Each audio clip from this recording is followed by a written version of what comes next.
A lot of times companies make the wrong decision in choosing a partner because they do it based on price solely.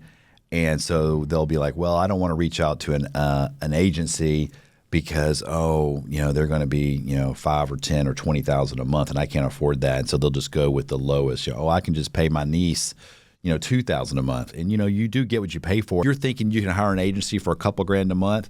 You probably are not where you need to be as far as doing an RFP.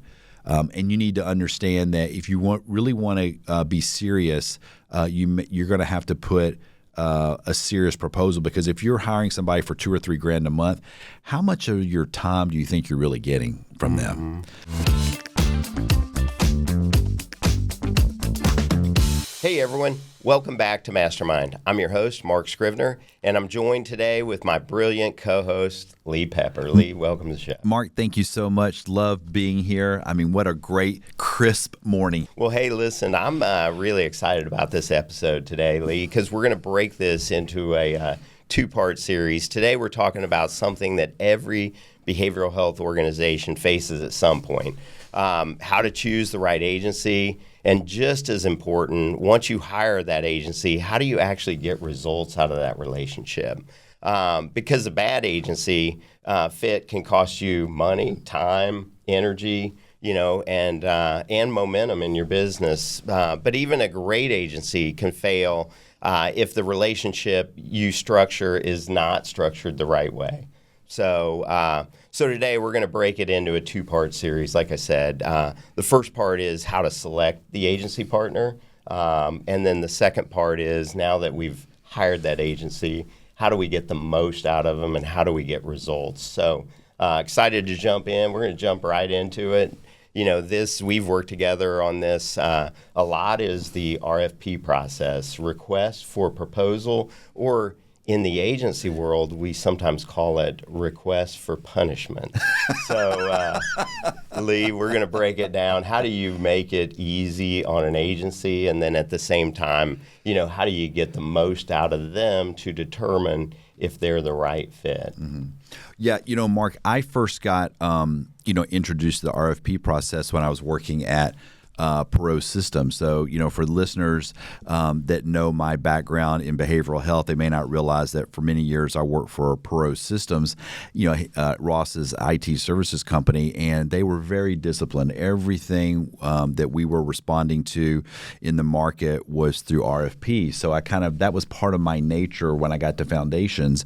I was used to sending over an RFP so that we could actually be able to look at the presentation and measure it according to the criteria that we had put out. And I think for a lot of my consulting clients, that's a foreign concept. I was really surprised when people would call me and say, can you help us find the new agency? And the first question is, great, can I see your RFP? What's that? And so I think that what I like to try to start off people understanding this process is that at Foundations, we had our own internal marketing team. And, I think when we exited, we had 30 folks that worked in marketing. But we also had a couple of great partners that helped us do some of the heavy lifting. And we took them through the RFP process to select them. We didn't just call our friends and say, hey, who do you know? Or, hey, I heard your cousin or your son or daughter's doing agency work. We hire them. Yeah. No, we walked them through a process. And I think that's where it's very helpful for the team to understand that you can document what it is you're looking for and share with 2 or 3 agencies that you may have heard about or vetted and have them respond and do in-person presentations. And now your whole team that's doing the selection, they have something to measure. Yeah. And I think that's where a lot of places get it wrong, because when you invite an agency to come in, and Mark, you and I have been involved in this, when you have an agency come in, your director of business development might have a different opinion on what they're looking for. Your alumni person's got a different opinion. Your digital person, your CEO, your CFO, totally. They all have a different perspective.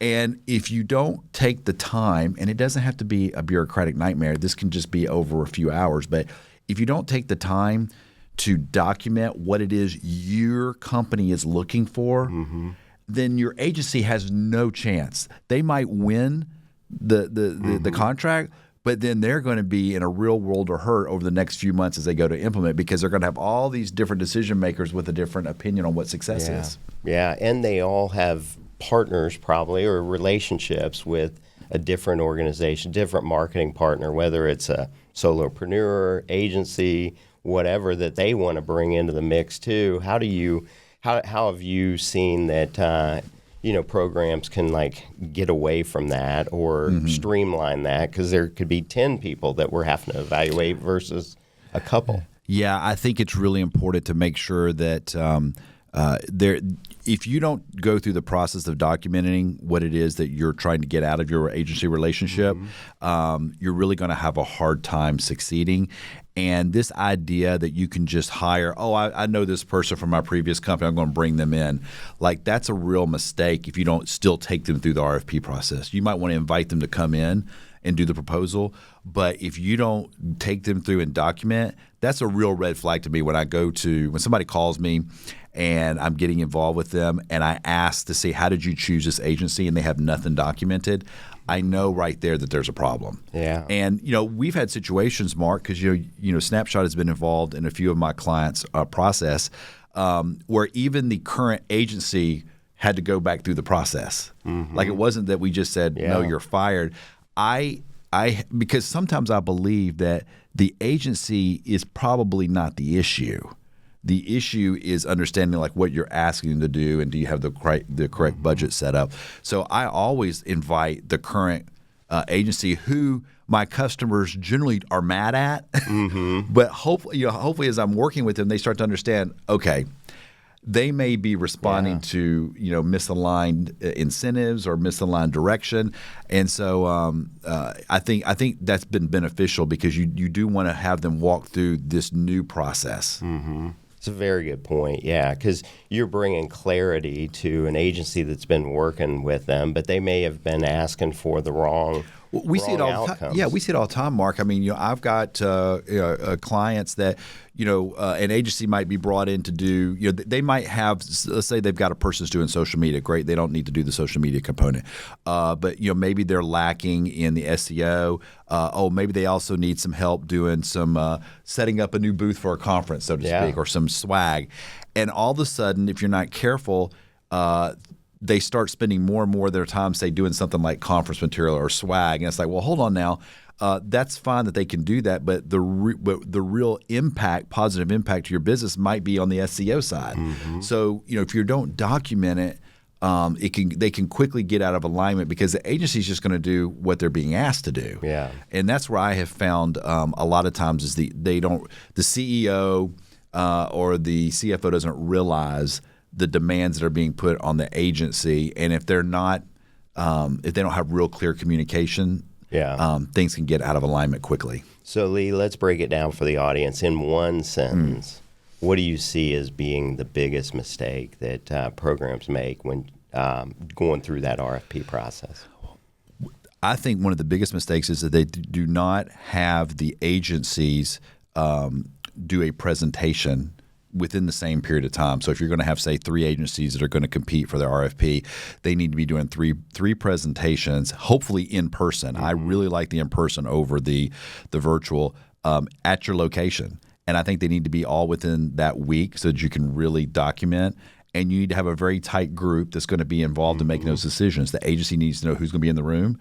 And you need to have real clear, concise after action reviews for each one, so that when it does come time to make the decision, you're comparing apples to apples. Yeah. And so I think having them on site, I think it also sets up the expectation, because Mark, you've heard me say this a lot. I am so surprised how many agencies fail to come on site regularly.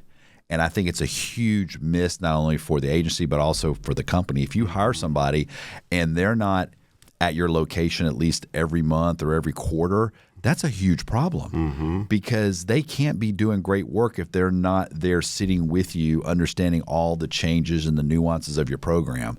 But a lot of times in behavioral health especially, we think we can just hire an agency and they just know the business.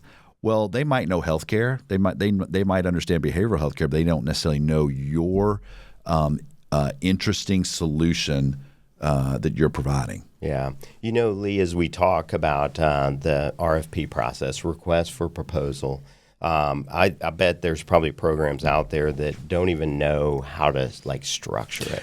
And I know you've got some templates that you've worked off of, that you've built and that have been successful for you. Maybe just what is the real purpose and what is the layout of a RFP?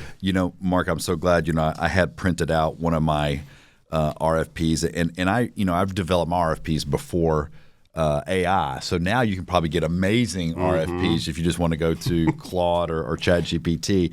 But I think the most important thing is that you need to give a description of your business just in paragraph form. Doesn't have to be super long. And most of my RFPs, Mark, are 2 or 3 pages. Yeah. So we'll have a half a page to maybe a page of describing the core part of your business, what's interesting, that you bring to the marketplace.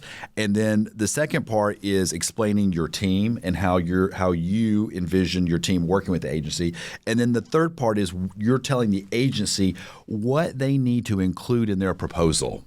Because if you don't do that, you might end up getting a very glossy, very high level that doesn't really mean a lot.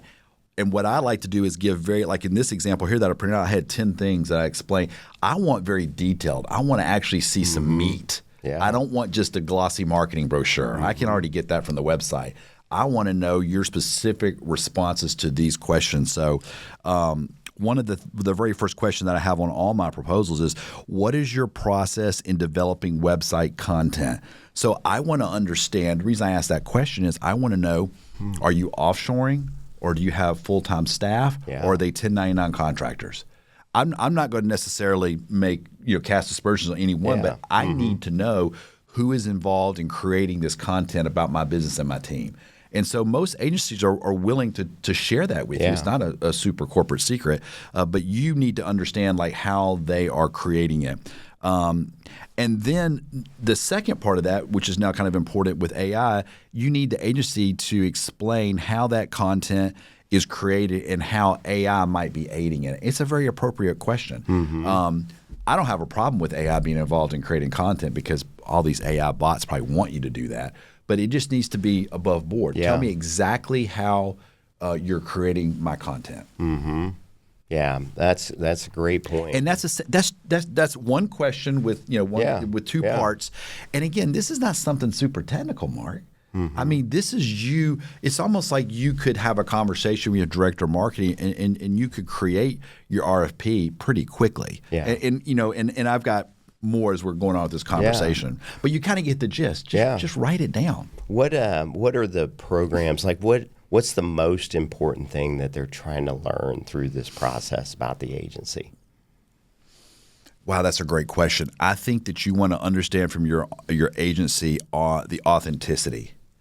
Do they care as much about your business as they do about building their agency? And I find that you want to get to know your partners. Are these folks that are local in your community, perhaps, that have a real vested interest in the type of treatment that you're providing? Do they have that caring aspect that's important, or are you working for some big national program, or you're just one of 1,000 of the customers, and maybe they're really good at something specific? Okay, that could be a benefit, but are you just going to be in that grind? And so I'm usually trying to find some kind of blend. I want somebody that's got the super technical expertise, because there are some things that your agency needs to be really good at, especially around AI. And we had an episode recently with Abigail. I think she's amazing, and I know all of my clients like working with her.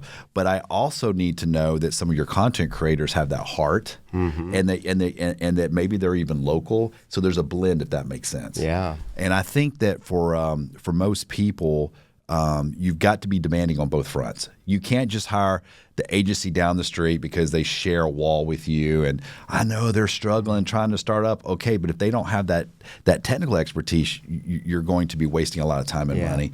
And then the same thing, you might find the very best New York firm that's super connected, but then they're missing the heart of what you're doing.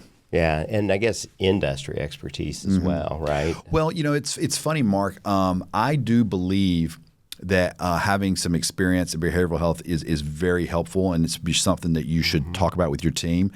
But I also find, and this is one of the reasons I think that when I started bringing you guys into RFP process, I was really more interested. It's great that you guys have a lot of behavioral health clients, and I hear good things, but I'm more interested in what you're doing with Caterpillar. I was more interested in what you were doing with Harley Davidson and all these, because a lot of my programs, they want to grow international. And so I'm really interested to see how you guys are leveraging some of those brands that have national appearances, national presences, or local affiliates, because this is something that we're going to be dealing with. And so I think that there should be a blend. I know when I came to Foundations, I didn't have any behavioral health experience.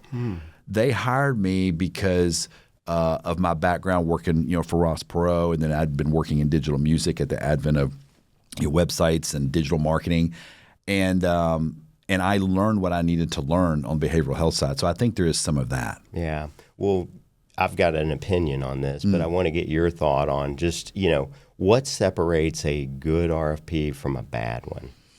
And then I'll share my opinion. I think a good RFP is short and concise. I said most of mine are 2 to 3 pages, and really it's I have 10 questions, and then I was looking back, and then I had another additional 4 to 5 things they could include. But I think it's concise.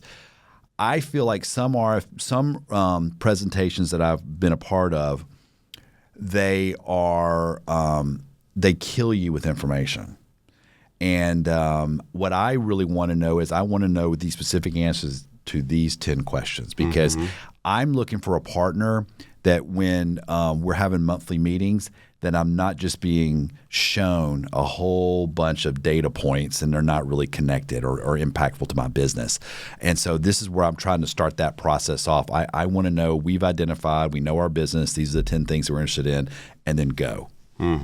Yeah, mine, I guess one point that I would have just from the agency side is not listing a budget range in there. Just, you're right, because like agencies spend a ton of time and energy, which is why I joked at the beginning, the request for punishment, you put in a lot of time and energy, and they really didn't even have anywhere close to the budget that it would take based on what they were asking for out of the RFP. And I think, just getting real and having that out there, a lot of times programs think, well, if I say it's going to be, $10,000 a month or $20,000 a month, whatever that number is, that the agency is going to come right in at that amount.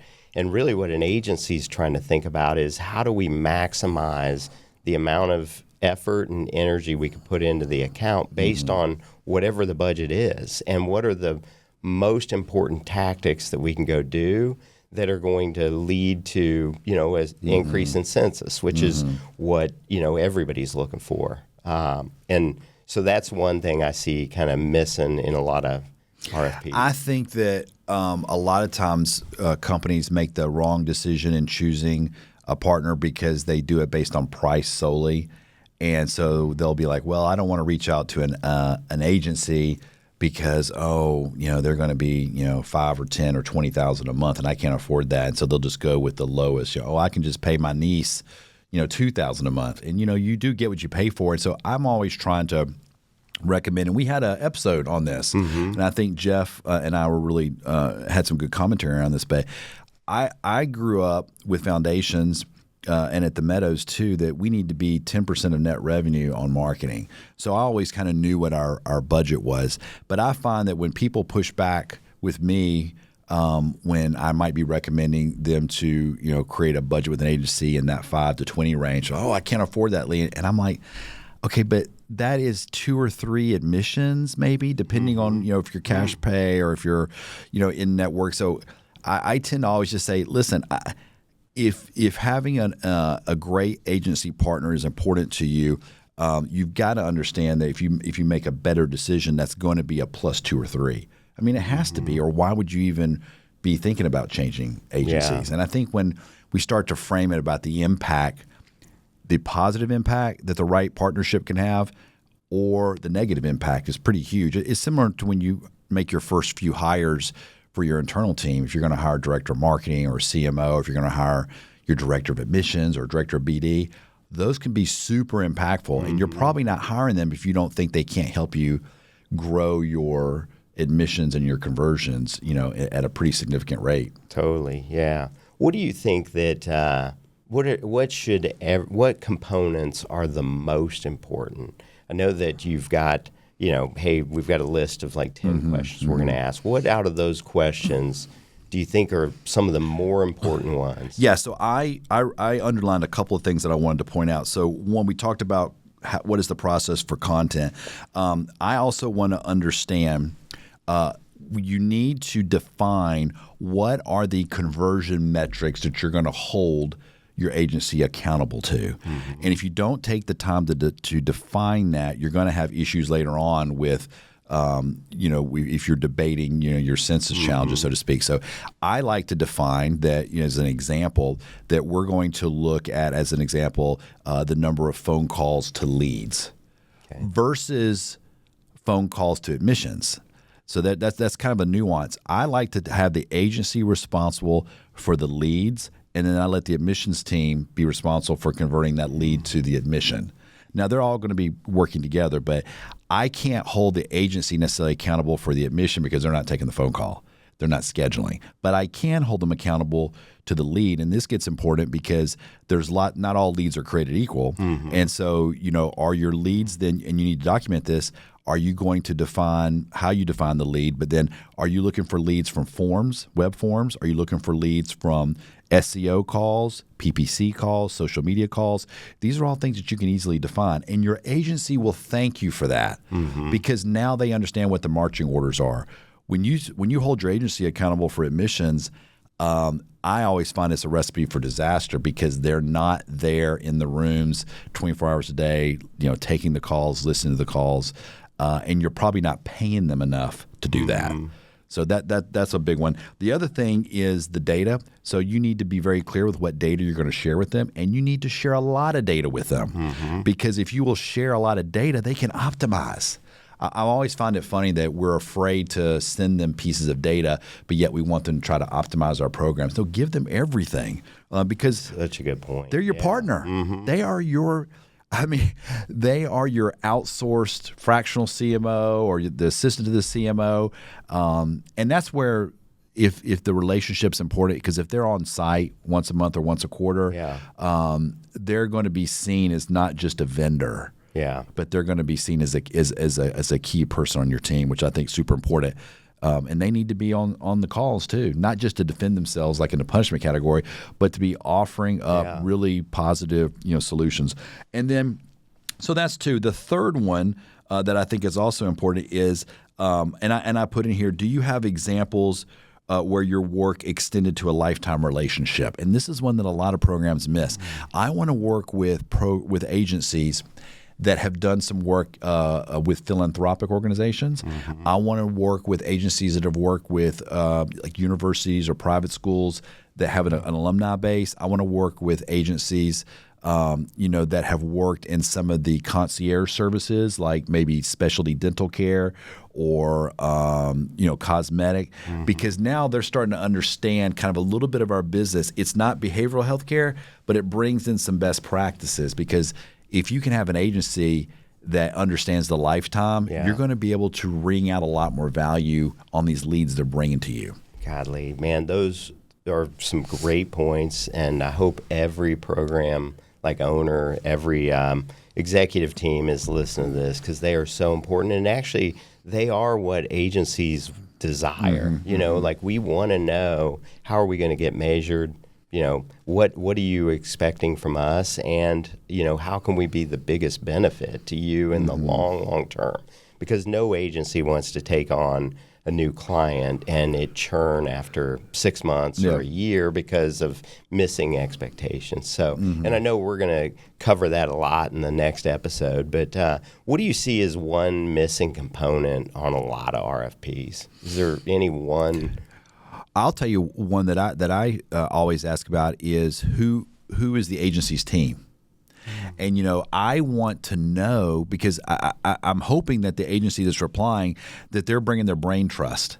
So like as an example, like, recently we worked on, with your team and one of my clients, like, I want to know Abigail. I want you to tell me about Abigail. I want you to tell me about Sean. I want you to tell me about Craig. I want you to tell me about Matthew, our wonderful producer. I mean, because now all of a sudden you're putting a human face to it, and really that's what we're paying for. Yeah. Like, it's one thing to pay for the agency name but no, I'm not really, a lot of times, Mark, and don't get offended, I'm not calling you if my customer's got an issue, right? I'm calling Miranda because I know Miranda's going to take care of business, or I'm calling Trenton, or when I'm talking to Miranda and Trenton, I'm saying, can you guys have Abigail look at this? That is, to me, the success, is that they're just an extension of your business, and they can't be an extension if you don't know them. Yeah. And I think it's when you can have that kind of partnership, I think it starts to transform the relationship in a positive way. And it doesn't mean you don't hold them accountable. Absolutely. You can ask Miranda. I've called with frustrations, but I know that when I call, that they're going to solve it. Yeah, the agency owner should probably be the least important person in the relationship. In fact, I bet most of my clients don't. They met you in an RFP, but they've probably long since forgotten your name. Yeah. In a good way. Lee, listen, I try to make myself the least important person, dude. And I am, when you surround yourself with super talented people. Yeah. But that's a great point. Okay, so now the proposals start rolling in. How, and make sure you don't give it to 10. Yeah. You're going to overwhelm yourself. I like to do number? 2 or 3. Okay. I think 2 or 3. And I've had situations where I had customers that didn't want to do that. They just wanted to do it one at a time. So I can. Every situation is a little different, but do 2 or 3, sweet spot, and then get them all, send them all at the same time, have them all do it at the same time, and have them do their presentations to your team in person on the same day. Well, in the same week. In the same week. And they just travel sometimes and schedules. That's a great point. But it needs to all be done in a very tight window, and then you need to make your decision quickly. This, I've had situations where companies couldn't make their decision, and it frustrates me too, as well as the agency. But you've got to be able to make that decision within a week to 10 days after the presentation. After the presentation, let's go. Don't ghost them. Don't take forever to make a decision, because all you're doing is signaling to everybody that you guys don't really know what you're doing. Yeah. I guess now the proposal's starting to roll in. Now we're evaluating. We set up all the meetings. What should we be looking for in those presentation meetings? Everybody, you need to have a tight team. I was trying to think. I feel like one time, Mark, I was involved where maybe 8 or 10 people were in the room, and that was kind of an outlier. I think that's too many. But I think you need to have, 5 or 6, of your key staff. Sometimes, especially for smaller or middle-sized companies, they want the CEO involved. That's fine.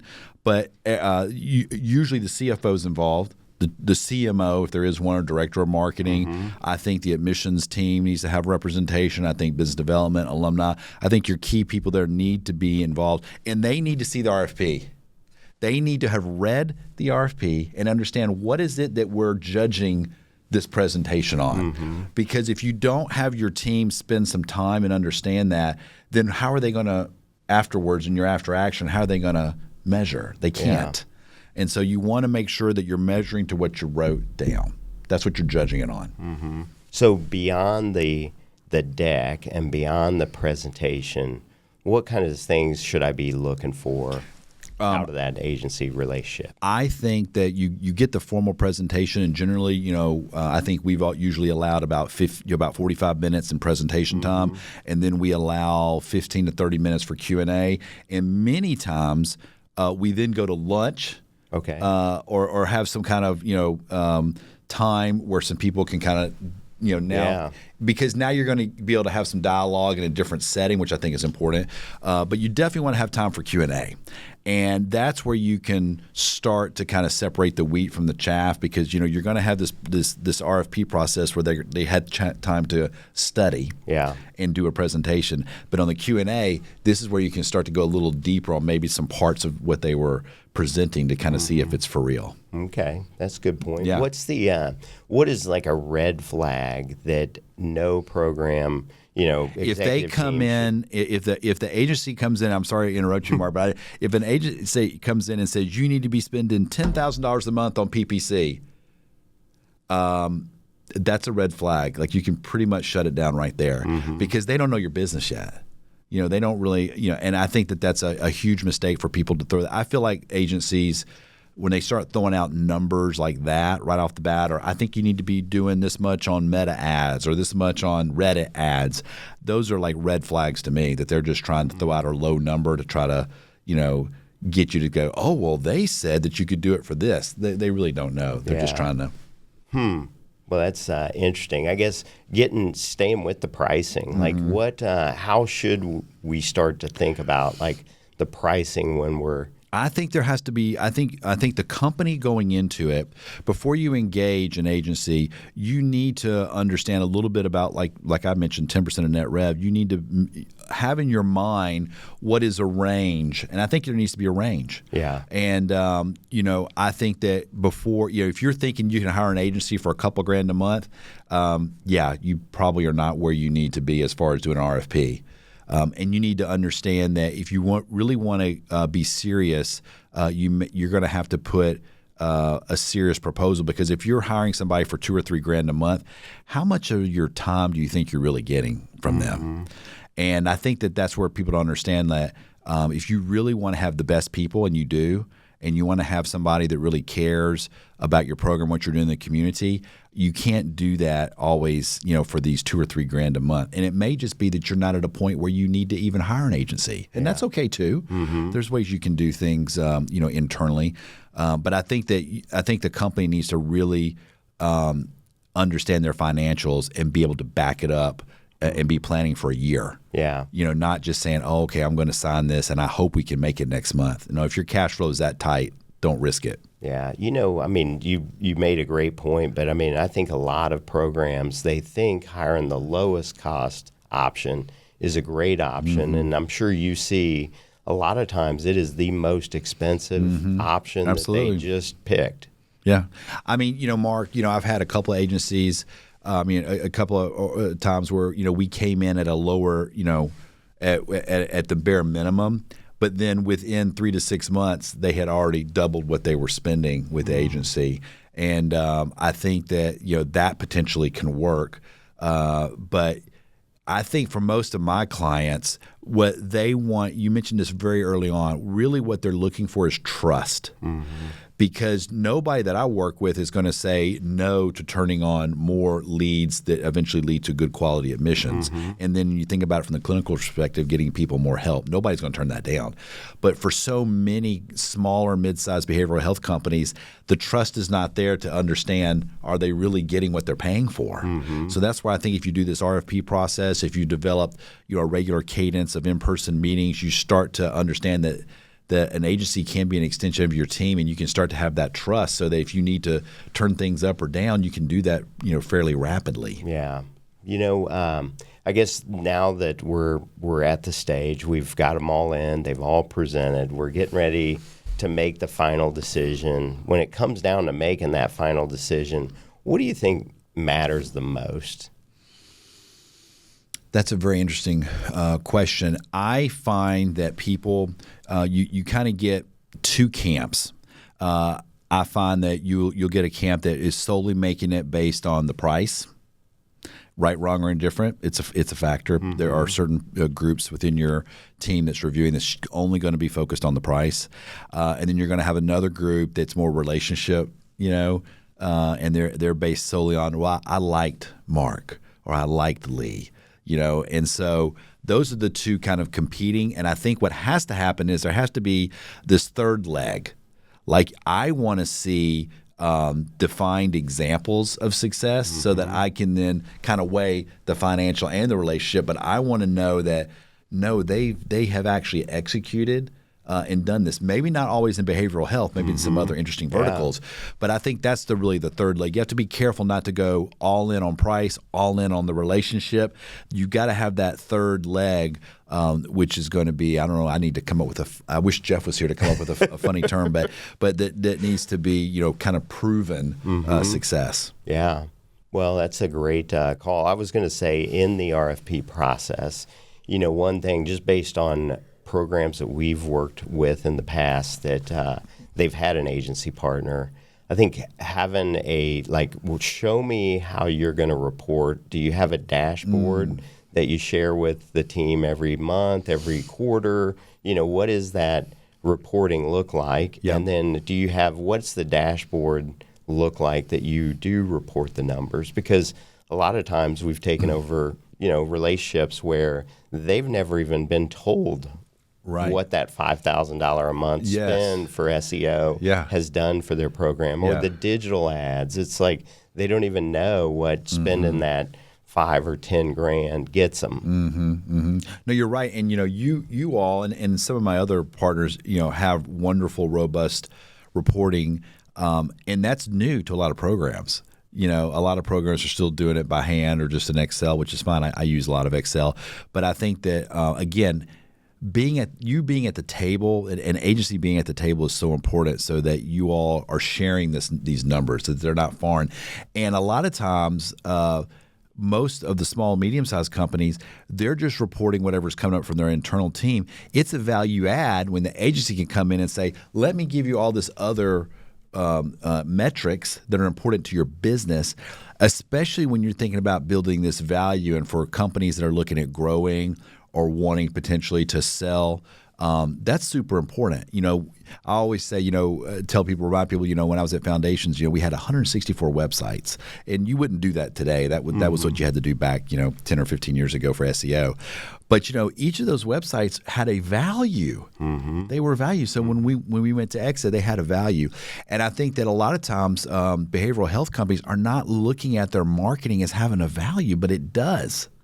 And that's when a good agency partner can help get that information so that they can properly vet it and value that. Yeah, and we're going to talk about that a lot in the next episode too. So I'm excited about this series. But as we wrap up this first part of the series, what is one question that every CEO should be asking during this process? Right before they sign on the line that you're our agency partner, is there a question they should be asking?